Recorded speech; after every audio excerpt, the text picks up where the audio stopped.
জানেন যেমন শহীদ রাষ্ট্রপতি জিয়াউর রহমানের নামে একটা সংগঠন,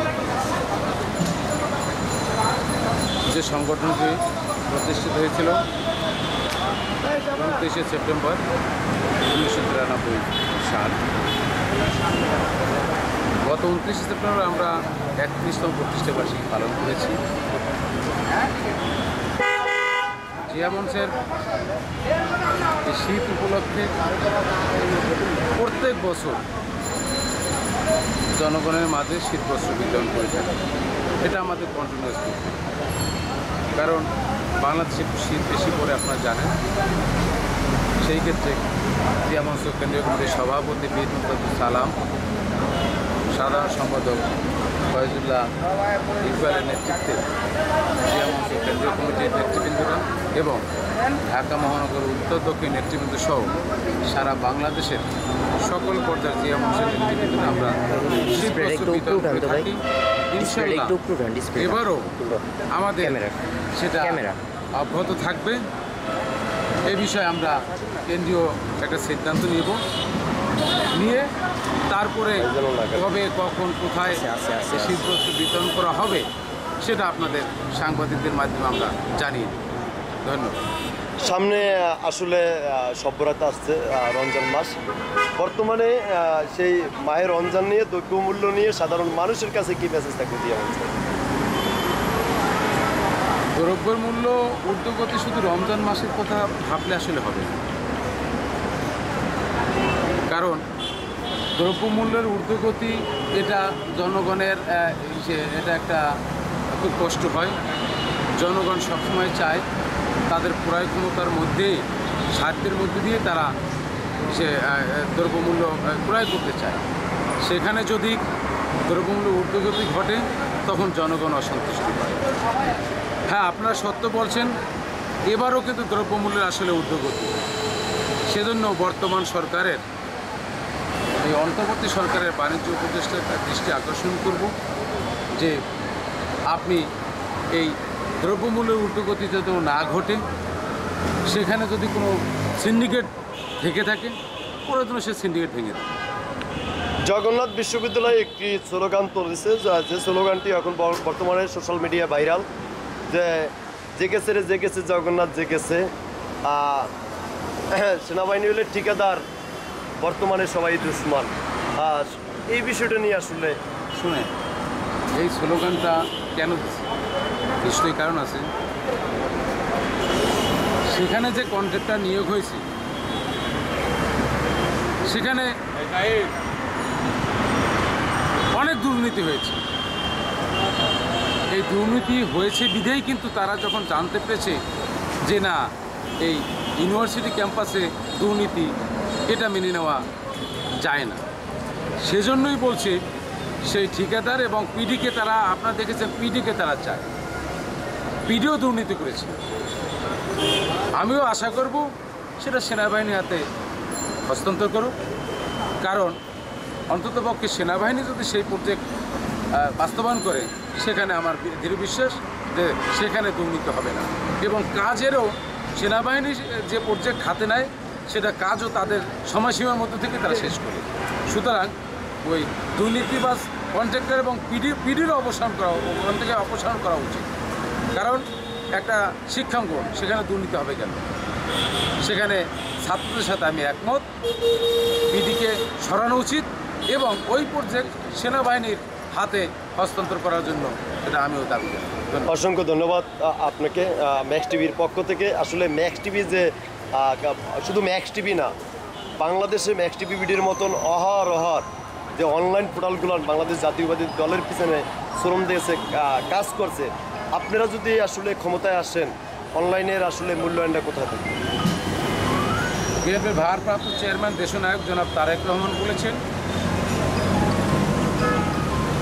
যে সংবাদপত্র এবং আপনারা যারা সাংবাদিক রয়েছেন, অনলাইন বলেন বা টেলিভিশন মিডিয়া বলেন, সকলের স্বাধীনতা থাকবে। আপনারা জানেন যে শেখ মুজিবুর রহমান সাহেব এক সময়কালে কিন্তু তিনি সকল পত্রিকা বন্ধ করে দিয়েছেন, 4টা মাত্র পত্রিকা রেখেছিলেন। বাক স্বাধীনতা হরণ করেছিলেন, সাংবাদিকদের কলম থামিয়ে রেখেছিলেন, তার উত্তরসূরি শেখ হাসিনাও তাই করেছিলেন। সত্য কথা সাংবাদিকরা লিখতে পারছিলেন না।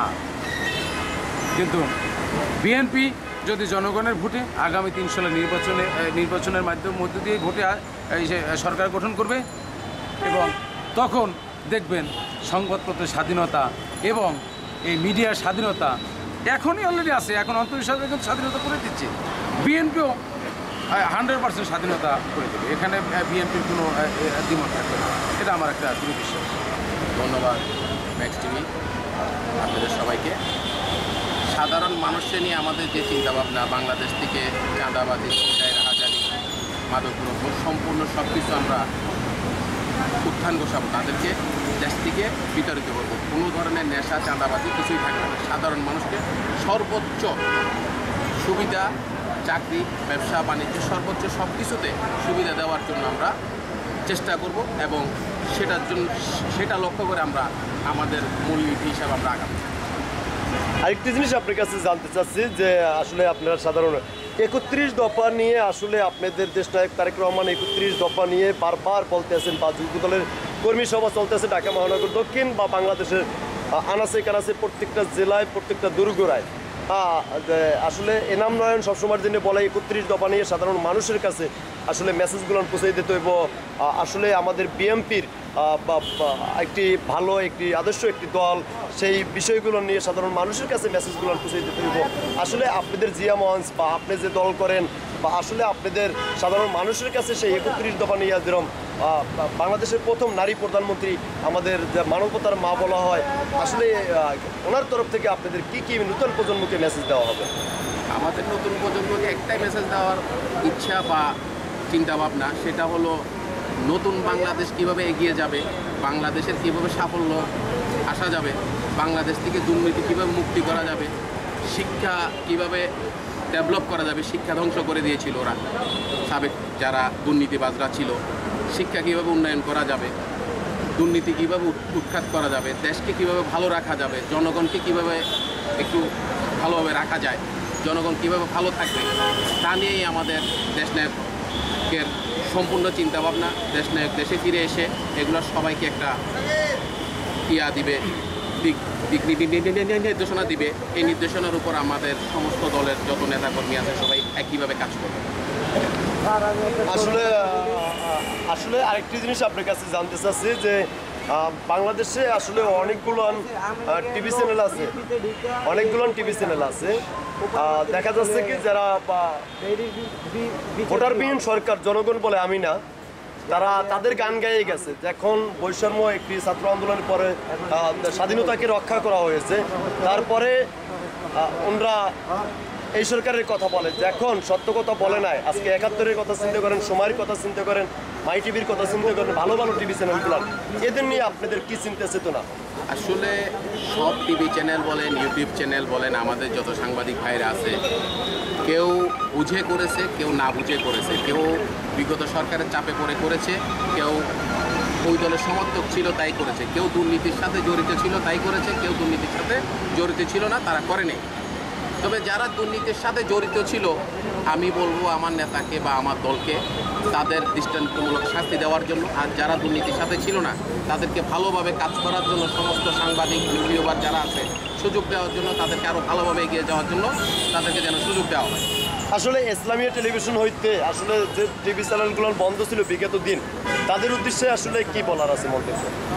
যাদের বন্ধ ছিল, যাদেরকে বন্ধ করে দেওয়া হয়েছে বিগত সরকারের আমলে, তাদেরকে যেন আবার খুলে দেওয়ার জন্য সুযোগ সুবিধা দেওয়া হয়, তাদেরকে যেন ভালোভাবে দেশ ও জাতির কাজ করার সুযোগ দেওয়া হয়, এইটাই আমার কাম্য। অসংখ্য ধন্যবাদ আপনাকে ম্যাক্স টিভি বিডির পক্ষ থেকে, ম্যাক্স টিভি ফুল পরিবারের পক্ষ থেকে আপনাকে অসংখ্য ধন্যবাদ। থ্যাংক ইউ ভাই।